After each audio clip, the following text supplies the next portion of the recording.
പട്ടികളെ കുളിപ്പിച്ച ശേഷം അതുങ്ങളെ കൂട്ടിലിടാൻ വന്ന അപ്പൂപ്പൻ കൂട്ടിലിരുന്ന പട്ടികളുടെ ചോറുപാത്രത്തിൽ കണ്ട കാഴ്ചയിൽ മിഴിച്ചു നിന്നു പോവുകയാണ്. എന്താണ് അപ്പൂപ്പൻ അവിടെ കണ്ട ആ കാഴ്ച? വളരെയേറെ ട്വിസ്റ്റുകൾ നിറഞ്ഞ ആ സംഭവത്തിലേക്ക് നമുക്കൊന്ന് പോകാം. എൻ്റെ പേര് ഷീജ. ക്രൈം ത്രില്ലർ സ്റ്റോറീസ് കേൾക്കാൻ താല്പര്യമുള്ളവരാണ് നിങ്ങളെങ്കിൽ എൻ്റെ ഈ ചാനൽ ഒന്ന് സബ്സ്ക്രൈബ് ചെയ്യണേ. ഈ വീഡിയോയ്ക്ക് ഒരു ലൈക്കും തരൂ. Welcome back to Sheeja's creations. തമിഴ്നാട്ടിലെ ശിവഗംഗയിലെ ഇളയാൻകുടി എന്ന ഏരിയയിലാണ് ശിവാനന്ദനും അയാളുടെ ഭാര്യ വനിതയും അവരുടെ 4 വയസ്സുകാരൻ മകനും താമസിച്ചിരുന്നത്. ശിവാനന്ദൻ ആർമിയിലാണ് ജോലി ചെയ്തിരുന്നത്. എപ്പോഴൊക്കെ ലീവ് കിട്ടുമോ അപ്പോഴൊക്കെ അയാൾ നാട്ടിലേക്ക് വനിതയും മകനെയും കാണാൻ വേണ്ടിയിട്ട് ഓടി വരും. വരുമ്പോഴെല്ലാം ശിവാനന്ദൻ ഭാര്യയെയും മകനെയും കൊണ്ട് ഏതെങ്കിലുമൊക്കെ സ്ഥലത്തിങ്ങനെ ടൂറ് പോകുമായിരുന്നു. അങ്ങനെ 2020 ശിവാനന്ദൻ നാട്ടിലേക്ക് വരികയാണ്. പതിവ് പോലെ ഒരു ട്രിപ്പൊക്കെ ഫാമിലിയായിട്ട് പോകാനായിട്ട് നോക്കുമ്പോഴാണ് കാറൊന്നും കിട്ടുന്നില്ല. ഏതെങ്കിലും ഒരു നല്ല കാറ് റെൻറ്റിന് കിട്ടുമോ എന്ന് ഫ്രണ്ട്സിനോടൊക്കെ അയാൾ തിരക്കി. അപ്പോൾ ഒരു ഫ്രണ്ട് പറഞ്ഞു, ഒരു ടൂറിസ്റ്റ് ടാക്സി ഡ്രൈവർ ഉണ്ട്, അയാളെ ഞാൻ പരിചയപ്പെടുത്തി തരാമെന്ന്. അങ്ങനെ ശിവാനന്ദൻ ആ ഒരു ടാക്സി ഡ്രൈവറെ പരിചയപ്പെടുകയാണ്. അയാളുടെ പേര് കാർത്തിക്. കാർത്തിക് അവിവാഹിതനായ ഒരു ചെറുപ്പക്കാരനായിരുന്നു. കാർത്തിക് ഒരു നല്ല ടൂറിസ്റ്റ് ടാക്സി ഡ്രൈവർ ആയതുകൊണ്ട് തന്നെ അയാൾക്ക് ഒട്ടുമിക്ക സ്ഥലങ്ങളെപ്പറ്റിയും നല്ല അറിവുണ്ട്. അങ്ങനെ ഈ കുടുംബം കാർത്തിക്കിൻ്റെ ടാക്സിയിൽ യാത്ര പോവുകയാണ്. ഈ ഒരു യാത്രയിൽ തന്നെ കാർത്തിക്കുമായിട്ട് ശിവാനന്ദനും വനിതയും നല്ല അടുപ്പത്തിലായി. കാർത്തിക് യാത്രക്കാരെ ഒട്ടും ബോറടിപ്പിക്കാതെ അവരെ നല്ല എൻജോയ് ചെയ്യിപ്പിച്ച് കൊണ്ടുപോകാൻ കഴിവുള്ള ഒരു വ്യക്തിയാണ്. ശിവാനന്ദൻ ആ യാത്രയ്ക്ക് ശേഷം കുറച്ച് ദിവസം കഴിഞ്ഞ് തന്നെ ജോലിസ്ഥലത്തിലേക്ക് തിരിച്ചുപോയി. പിന്നെ വീട്ടിൽ വനിതയും മകനും മാത്രമാണ്. വനിതയ്ക്ക് അമ്മായിയമ്മ, അമ്മായിയപ്പൻ അങ്ങനെ ആരുമില്ല. പിന്നീടുള്ളത് കുറച്ച് ബന്ധുക്കളാണ് ശിവാനന്ദൻ്റെ. അവരൊക്കെ ഈ വീടിന് തൊട്ടടുത്തൊക്കെ തന്നെയാണ് താമസം. ടൂറ് കഴിഞ്ഞതോടെ കാർത്തിക്കുമായിട്ടുള്ള ബന്ധം ശിവാനന്ദൻ വിട്ടു. പക്ഷേ വനിത അത് വിടാൻ തയ്യാറായില്ല. ആ യാത്രയിൽ ശിവാനന്ദൻ അറിയാതെ തന്നെ കാർത്തിക്കും വനിതയും ഇഷ്ടത്തിലായി. ഇവർ പരസ്പരം ഫോൺ നമ്പരൊക്കെ കൈമാറിയിരുന്നു.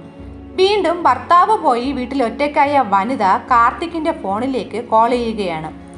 ഈ ഒരു വിളി ഇങ്ങനെ തുടർന്നു പോയി.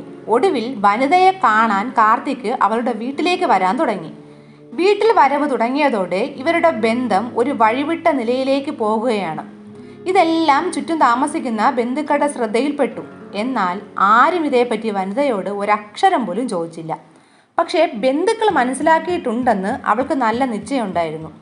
ഒരു ദിവസം കാർത്തികിനോട് വനിത പറഞ്ഞത് ഇങ്ങനെയാണ്: എൻ്റെ ബന്ധുക്കൾക്കൊക്കെ എല്ലാം മനസ്സിലായിട്ടുണ്ടെന്നാണ് എനിക്ക് തോന്നുന്നത്.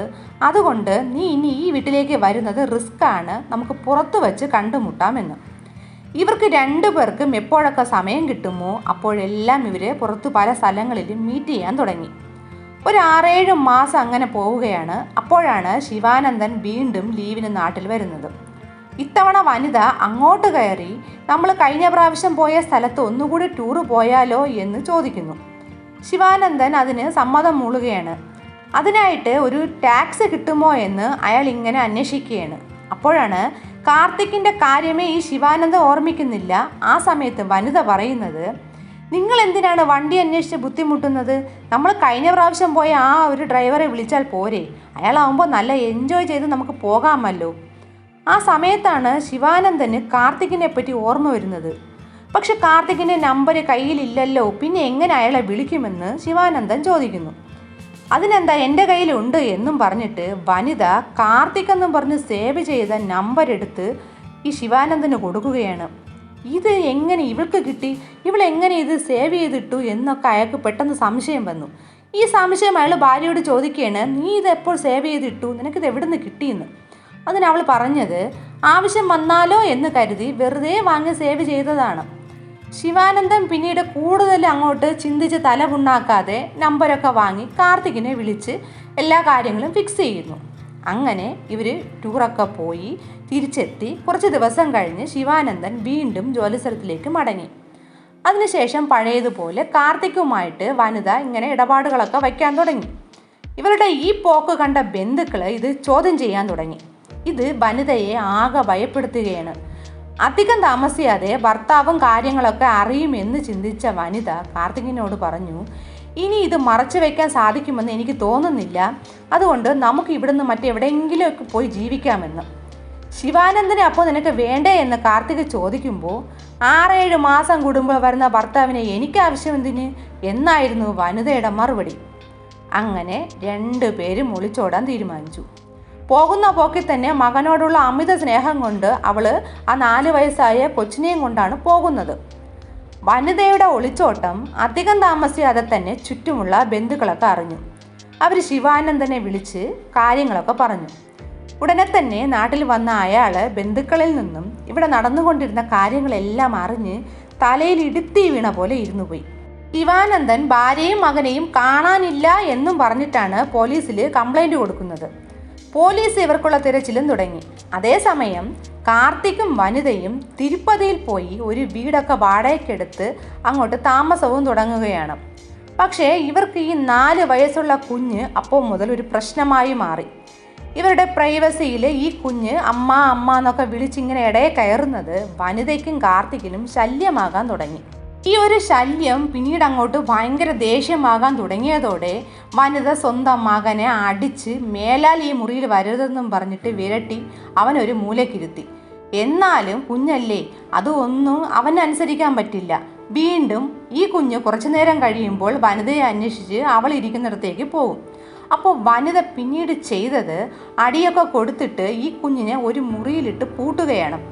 സമയത്തിന് കുട്ടിക്ക് ഭക്ഷണം പോലും കൊടുക്കാതെ അവൻ്റെ ഒരു കാര്യവും ശ്രദ്ധിക്കാതെ ഇവൾ കാർത്തികുമായിട്ട് അങ്ങനെ സന്തോഷമായിട്ട് മുന്നോട്ട് പോയി.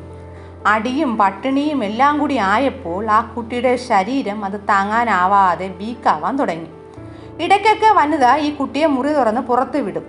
ആ സമയത്ത് ഈ കുഞ്ഞിനെ ശ്രദ്ധിച്ച് അവിടെ ഒരാളുണ്ടായിരുന്നു, ആ വീടിൻ്റെ ഹൗസ് ഓണർ.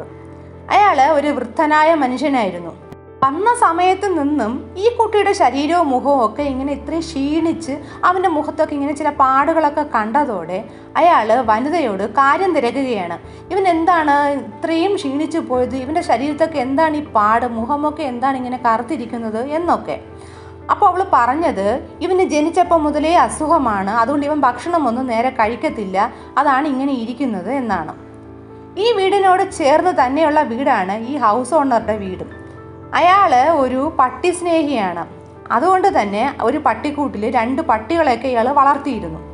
ആ പട്ടിക്കൂട് വൃത്തിയാക്കുന്നതും പട്ടിയുടെ കാര്യങ്ങൾ നോക്കുന്നതും എല്ലാം ആ വയസ്സൻ തന്നെയാണ്. വനിതയുടെ ഈ 4 വയസ്സായ കുഞ്ഞ് പുറത്തിറങ്ങിയാൽ ഈ പട്ടിക്കൂടിനടുത്ത് ചെന്ന് പട്ടി ഇങ്ങനെ നോക്കി നിൽക്കും. ഒരു ദിവസം പട്ടികളെ കൂടിന് പുറത്താക്കിയിട്ട് അതിനെ കുളിപ്പിച്ച ശേഷം തിരിച്ച് കൂട്ടിലിടാനായിട്ട് ആ വൃത്തം കൊണ്ടുവന്നപ്പോൾ അതിനകത്ത് കണ്ട കാഴ്ചയിൽ അയാൾ അന്തം വിട്ടുപോയി. ആ പട്ടിക്കൂട്ടിലിരുന്ന് പട്ടിയുടെ പാത്രത്തിലെ ചോറെടുത്ത് ആ കുഞ്ഞ് കഴിക്കുകയാണ്.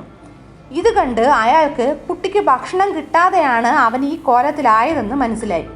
ഇത് വനിതയോട് ഓടിച്ചെന്ന് അയാൾ കാണിച്ചു കൊടുത്ത് ചോദിക്കുകയാണ്.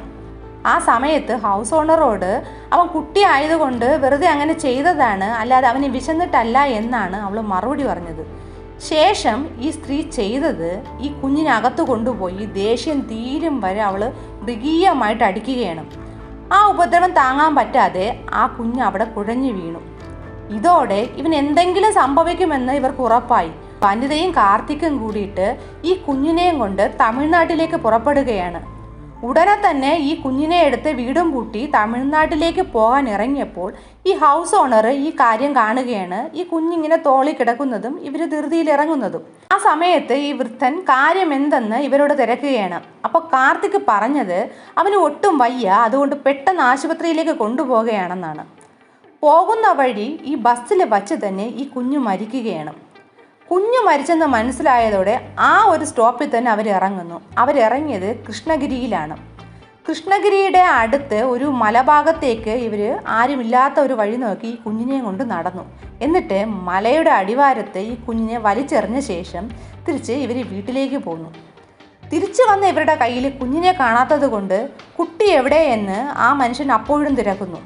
അപ്പോൾ വനിത പറഞ്ഞത് അവൻ ആശുപത്രിയിലാണ്, എൻ്റെ അമ്മ അവന് വേണ്ടി അവിടെ കൂട്ടിരിക്കാമെന്ന് പറഞ്ഞു, അതുകൊണ്ടാണ് ഞാൻ ഇങ്ങോട്ട് പോകുന്നത്. എന്നാൽ അതിലയാൾക്കൊരു സംശയം തോന്നുകയാണ്. കാരണം ഇത്രയും വയ്യാത്ത ഒരു കുഞ്ഞിനെ ഇട്ടിട്ട് ഒരമ്മയ്ക്ക് ഇങ്ങനെ വരാൻ പറ്റുമോ? അപ്പോൾ അതിലയാൾക്കൊരു സംശയം തോന്നുകയാണ്. പക്ഷേ ഈ സംശയം തൽക്കാലം മനസ്സിൽ വെച്ചിട്ട് അയാൾ പിന്നെയുള്ള ദിവസങ്ങളിൽ ഇവരെ വാച്ച് ചെയ്യാൻ തുടങ്ങി. അപ്പോൾ നോക്കുമ്പോൾ ഇവർ വളരെ സന്തോഷത്തിൽ പുറത്തു പോകുന്നു, ചിരിക്കുന്നു, കളിക്കുന്നു, തമാശകൾ പറയുന്നു. ഇവർക്ക് ഈ കുഞ്ഞിനെ പറ്റി ഒരു ചിന്തയോ ഒരു വിഷമമോ ഒന്നും ഇവർക്ക് ഇല്ല എന്ന് ആ ഒരു മനുഷ്യന് മനസ്സിലായി. അതോടെ ഇയാളുടെ മനസ്സിലുള്ള സംശയങ്ങളൊക്കെ ദൃഢമാവാൻ തുടങ്ങി. ഇവർ എന്തോ ആ രാത്രി കുഞ്ഞിനെ ചെയ്തു എന്ന് ഇയാൾക്ക് ഉറപ്പായി. അതോടെ ഈ മനുഷ്യൻ തിരുപ്പതി പോലീസ് സ്റ്റേഷനിലേക്ക് പോയിട്ട് ഇവിടെ നടന്ന സംഭവങ്ങളെല്ലാം ചേർത്ത് പറയുകയാണ്. പോലീസിനും ഇതിൽ കേട്ടപ്പോൾ ഒരു സംശയം തോന്നി.